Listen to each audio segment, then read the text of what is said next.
മക്കൾ മാതാപിതാക്കളെ ഉപേക്ഷിക്കുക എന്ന് കേട്ടിട്ടുണ്ടല്ലേ? പക്ഷെ നമ്മളെ ഒന്ന് ചിന്തിച്ചിട്ടുണ്ടോ? നമ്മളെ ഏറ്റവും കൂടുതൽ സ്നേഹിക്കുന്ന, നമ്മളെ ചേർത്ത് നിർത്തുന്ന, നമ്മുടെ ഏത് പ്രതിസന്ധിയിലും നമ്മളോടൊപ്പം നിൽക്കുന്ന ആരെങ്കിലും നമ്മൾ ഉപേക്ഷിക്കാറുണ്ടോ? ഇല്ലല്ലോ. അപ്പം നമ്മളെ ചേർത്ത് നിർത്താതെ നമ്മളെ കുറ്റപ്പെടുത്തുകയും ഒറ്റപ്പെടുത്തുകയും ചെയ്യുന്ന, നമ്മളെ ഇഷ്ടമല്ലാത്ത മാതാപിതാക്കളെ മക്കൾ ഉപേക്ഷിക്കുക തന്നെ ചെയ്യും, ഇല്ലേ? അതിന് കാരണങ്ങളൊന്നുമില്ല. അവരെ നോക്കില്ലാത്ത മാതാപിതാക്കളെ പിന്നെ എന്ത് ചെയ്യാം? പ്രായമാകുമ്പോൾ നോക്കണം എന്ന് പറഞ്ഞാൽ പിന്നെ മക്കൾ നോക്കുമോ? അതില്ല. നമ്മൾ ചെറുപ്പത്തിൽ തന്നെ അവരെ ചേർത്ത് നിർത്തുന്ന, മക്കളെ ചേർത്ത് നിർത്തുന്ന മാതാപിതാക്കളെ ഒരു കാലത്തും ഒരു മക്കളും ഉപേക്ഷിക്കില്ല. അത് ഉറപ്പായ കാര്യമാണ്. എത്രയോ കുടുംബങ്ങളിലുണ്ടെന്നറിയാവോ അങ്ങനെ ചേർത്ത് നിർത്തുന്ന മാതാപിതാക്കളെ പൊന്നു പോലെ നോക്കുന്ന മക്കൾ.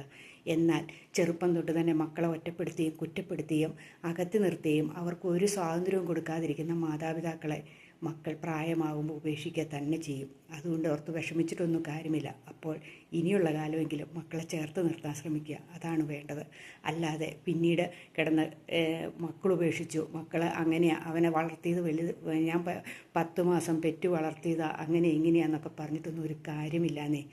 ഇതൊക്കെ അവനവൻ ചെയ്യുന്നതിൻ്റെ ഫലമാണ് അവനവൻ അനുഭവിക്കുന്നത്. അത് മാത്രം കൂട്ടിയാൽ മതി. ശരിയല്ലേ?